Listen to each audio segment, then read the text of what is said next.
किसी भी एग्जाम आपसे नहीं पूछा जाएगा, इसको याद करने से कोई फायदा नहीं है। आप लोग को स्मार्ट रिवीजन करना है, स्मार्ट रिवीजन कीजिएगा, स्मार्ट पढ़ाई कीजिएगा तभी सिलेक्शन होगा। तो आजकल स्मार्ट रिवीजन मतलब पढ़ाई का दौर है, जितना जरूरत है उतना ही पढ़ाई, ज्यादा पढ़ने से आप लोग को कुछ मिलने वाला है नहीं। ठीक, आप लोग को नौकरी लेना है, बात खत्म। तो कम ही पढ़ाई, उतना ही पढ़िए जिससे आपका हो जाए। चलिए आगे बात करते हैं। चलिए स्टार्ट करने से पहले हम कुछ बच्चे जैसे कल कमेंट किए थे कि सर लाइव क्लास आप कब लीजिएगा, तो लाइव क्लास हम लेंगे, बहुत जल्द लेंगे। और अभी लाइव क्लास हम इसलिए नहीं ले रहे हैं क्योंकि अभी लाइव क्लास लेंगे तो बच्चे ज्यादा कमेंट करने लगेंगे और हम कमेंट पर ध्यान दे देंगे, तो पढ़ाएंगे कब? ठीक है, तो हमारे पास 10 मिनट का समय है, इसलिए हम 10 मिनट में सारा कोशिश करेंगे करने का। जय हिंद, नमस्कार दोस्तों। तो उम्मीद है कि आप सब अच्छे होंगे और स्वस्थ होंगे। तो आज जैसे 10 मिनट शो का तीसरा क्लास होने वाला है और हम उम्मीद करते हैं कि आप लोग 10 मिनट शो का पहला क्लास और दूसरा क्लास देखे होंगे, जिसमें हम यूनेस्को के बारे में बहुत सारे बात बताए, उनका स्थापना कब हुआ और जैसे कौन कौन साइट शामिल है, और जैसे हम प्राकृतिक और मिक्स दोनों जैसे कंप्लीट कर चुके हैं। और जैसे हमारा बचा हुआ साइट कौन सा है, तो कल्चरल साइट है, जो कि कुल भारत में कितना है, तो 37 हुआ है और 37 के बारे में हमको पढ़ना है। तो है हम यहाँ से स्टार्ट किए थे और ये राज और ये राज कंप्लीट कर लें। आज हम कोशिश करेंगे ऐसे चलते हुए हम टोटल का टोटल राज कंप्लीट करें, और जो बचा हुआ हमारा जैसे कल्चरल साइट, सांस्कृतिक साइट से बचा हुआ है, उसको भी कंप्लीट करते हुए आगे बढ़ें। और उसके बाद इसके ऊपर हम एमसीक्यू भी करवाएंगे, इसका थ्योरी कंप्लीट होने के बाद, जो प्रीवियस में पूछा गया क्वेश्चन। तो चलिए स्टार्ट करते हैं, ज्यादा समय नहीं, हम लोग के पास 10 मिनट ही समय है, तो इसी 10 मिनट में हमको सारा चीज करना है। तो चलिए स्टार्ट करने से पहले हम कुछ बच्चे जैसे कल कमेंट किए थे कि सर लाइव क्लास अब कब लीजिएगा, तो लाइव क्लास हम लेंगे, बहुत जल्द लेंगे। और अभी लाइव क्लास हम इसलिए नहीं ले रहे हैं क्योंकि अभी लाइव क्लास लेंगे तो बच्चे ज्यादा कमेंट करने लगेंगे और हम कमेंट पर ध्यान देने देंगे, तो पढ़ाएंगे कब? ठीक है, तो हमारे पास 10 मिनट का ही समय है, इसलिए हम 10 मिनट में सारा चीज कोशिश करेंगे करने का। तो चलिए स्टार्ट करते हैं, ज्यादा समय नहीं लेंगे। महाराष्ट्र स्टार्ट करते हैं, महाराष्ट्र राज्य से स्टार्ट करते हैं। और आप लोग बताइएगा क्लास आप लोग को कैसा लग रहा है, अच्छा लग रहा है कि नहीं लग रहा है। चलिए तो स्टार्ट करते हैं। आज का पहला क्वेश्चन है कि अजंता गुफा से कब शामिल हुआ, तो 1983 में शामिल हुआ था, जो कि कहाँ है? महाराष्ट्र में। और अजंता गुफा की बात किया जाए तो इसके आप लोग याद रखिएगा, इसमें कुल 30 गुफा है। कितने गुफा है? 30 गुफा है। और जैसे ये जैसे किस धर्म से संबंधित है, तो बौद्ध धर्म से संबंधित है। कौन धर्म से संबंधित है? तो बौद्ध धर्म से संबंधित है, इसको आप लोग ध्यान रखिएगा। आगे बढ़ते हैं, एलोरा गुफा की बात किया जाए, इसमें ये भी महाराष्ट्र में, और इसको भी 1983 में शामिल किया गया था। ठीक है, और ये बात ध्यान रखिएगा, इसमें से कुल 34 गुफा है। कितने गुफा है? तो 34 गुफा है। और ये ध्यान रखिएगा कि 3 धर्म से संबंधित है। कितने धर्म से संबंधित है? 3 धर्म से संबंधित है। और जैसे 3 धर्म कौन है? तो बौद्ध, जैन और हिंदू धर्म। इसको आप लोग ध्यान रखिएगा। बौद्ध धर्म की बात करें तो 1 से लेकर 12 तक का जो गुफा है, इनसे बौद्ध धर्म संबंधित है। और 13 से लेकर 29 तक जो है जैन धर्म संबंधित है। और 30 से लेकर 34 तक जो है हिंदू धर्म संबंधित। कुछ बच्चों के पास कंफ्यूजन होता है कि हम भूल जाते हैं कि कौन सा तीनों धर्म संबंधित है और कौन सा है बौद्ध धर्म संबंधित है। चलिए आज उनका कंफ्यूजन दूर होने वाला है, क्योंकि जब हम पढ़ते थे तो उस समय हम किस प्रकार याद करके रखते हैं, जो अभी तक हमको याद है। तो याद रखिए, जैसे अजंता आप ऐसे लिखते हैं तो अजंता आप ऐसे लिखिए, ठीक है। और एलोरा ऐसे लिखिए, ऐसे लिखिएगा तो क्या होगा? देखिए 1 2 3, इसको गिनिएगा 3 अक्षर का होगा, मतलब ये 3 धर्म से संबंधित है। और अजंता का जब आप गिनिएगा तो 1 2 3 4 अक्षर हो जाएगा, इसका मतलब ये 3 धर्म से संबंधित नहीं है। कौन धर्म से संबंधित हो जाएगा? तो 1 धर्म से संबंधित हो जाएगा। और 3 धर्म से कौन संबंधित है? एलोरा, क्योंकि इसके अक्षर में 3 होता है। इसको आप लोग इस प्रकार याद कर सकते हैं। बताएगा ये ट्रिक है, आप लोग पहले कभी यूज किए हैं कि नहीं किए। चलिए देखिए, हम उतना ही बताएंगे जितना आपको जरूरी है, और आपके एग्जाम में जिस प्रकार क्वेश्चन पूछा था उतना ही बताएंगे। आगे देखिएगा तो एलोरा गुफा, इसका बात किया जाती है 7, इसमें 7 गुफा है। कितना गुफा है? तो 7 गुफा है। और इसका पहला गुफा जो है मुख्य गुफा, इसी को बोला जाता है।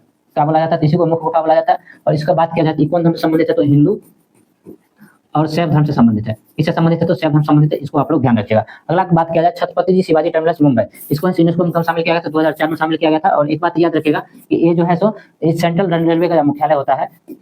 सेंट्रल रेलवे का मुख्यालय ये कहाँ है? तो यही छत्रपति शिवाजी टर्मिनस मुंबई। और एक बात ये भी इसके बारे में ध्यान रखिएगा, जैसे इसका पहले पुराना नाम है बोरी बंदर था।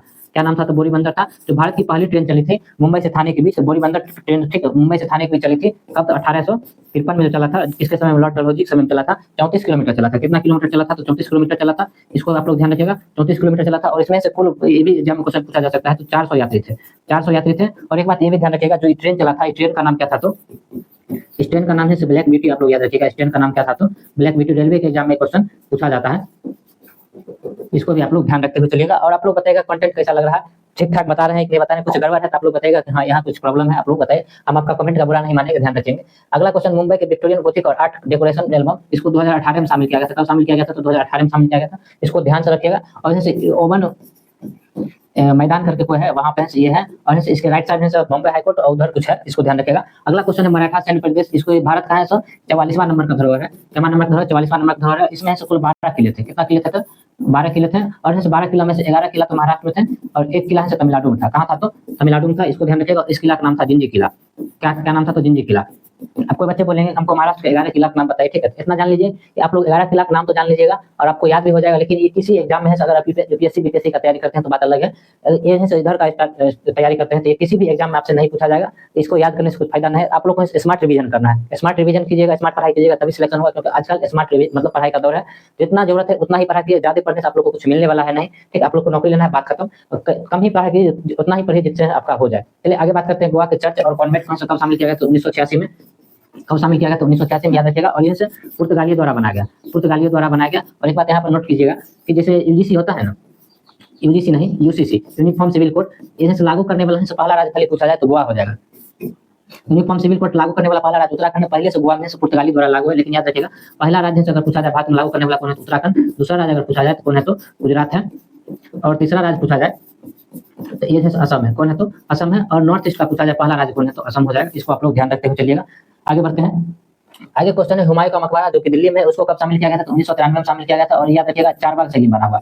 किस शैली बना हुआ? चारबाग शैली बना हुआ है, और इसकी पत्नी का नाम है क्या था आप लोग कमेंट कीजिएगा, वही इसको बनाया था, ठीक है। और इसके वास्तुकार के बारे में पूछा जाता है कि हुमायूं मकबरा का वास्तुकार कौन था तो मियां मिर्जा करके कोई नाम है वो थे, ठीक है। और ये बात ध्यान रखिएगा, इसको बनाने में जो है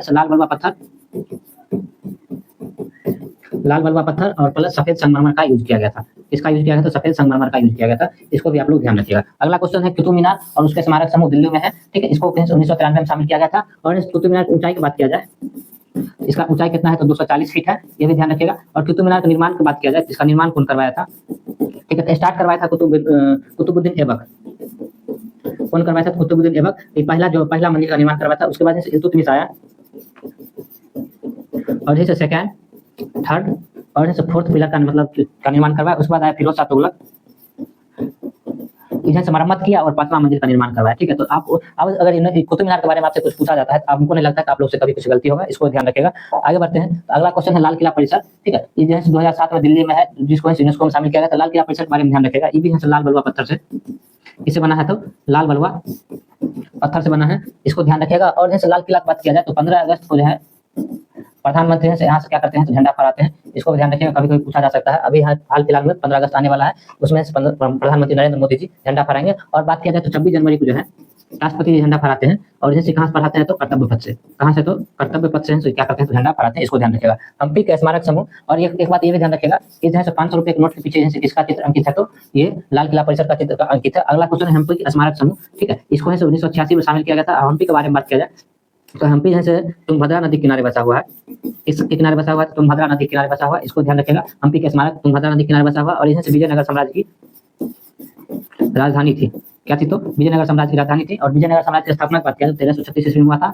कौन किया था तो हरियर और बुक्का नामक देश किया था, और संगम वंश का स्थापना किया था। किसका स्थापना किया था तो संगम वंश का स्थापना किया था, इसको ध्यान रखिएगा। इस नदी किनारे हम्पी के स्मारक को कब शामिल किया गया? 1986 में। तुंगभद्रा नदी किनारे विजयनगर साम्राज्य की राजधानी है। और एक बात ध्यान रखिएगा, 50 रुपए जो आप लोग नोट देखते हैं, 50 रुपए का नोट जो आप लोग देखते हैं, उसके पीछे किसका चित्र मिलता है आपको? तो इसी का चित्र मिलता है, हम्पी के स्मारक का। चलिए अब आगे बढ़ते हैं। आप लोग बताएगा जैसे पटकल के स्मारक समूह, इसको कब शामिल किया गया? तो 1987 में शामिल किया गया। ये भी कहाँ है तो कर्नाटक में ही है। कहाँ है तो कर्नाटक में। इसके बारे में इतना ही ध्यान रखिए, कब शामिल किया? 1987 में। कहाँ है? कर्नाटक में। इससे ज्यादा आप नहीं पूछा है। होयसल का पवित्र समूह, जिसको 2023 में शामिल किया गया था, और जैसे 42वें नंबर के, किसके में नंबर के हैं तो 42वां नंबर के, ये भी ध्यान रखिएगा। और जैसे इसमें 3 मंदिर हैं। कितने मंदिर हैं? 3 मंदिर हैं, इसको भी आप लोग ध्यान रखिएगा। एग्जाम में क्वेश्चन पूछा जाएगा कहाँ है तो तीनों मंदिर कहाँ है तो कर्नाटक में। कहाँ है तो कर्नाटक में, ये भी ध्यान रखिएगा। और जैसे 42वां विश्व धरोहर है, 2023 में शामिल हुआ, लेटेस्ट है तो ईयर भी पूछ सकता है। इसे उसका ईयर नहीं पूछेगा, ईयर पूछ सकता है लेकिन केमा नंबर के नहीं पूछेगा। जैसे 42वां नंबर के, ये भी आपको ध्यान रखते हुए चलना है। चलिए आगे बढ़ते हैं।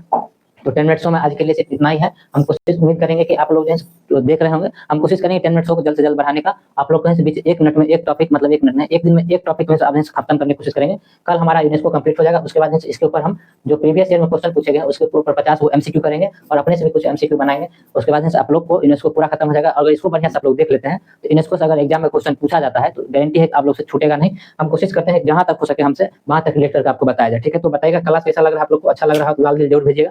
जय हिंद, जय भारत। मिलते हैं नेक्स्ट क्लास में।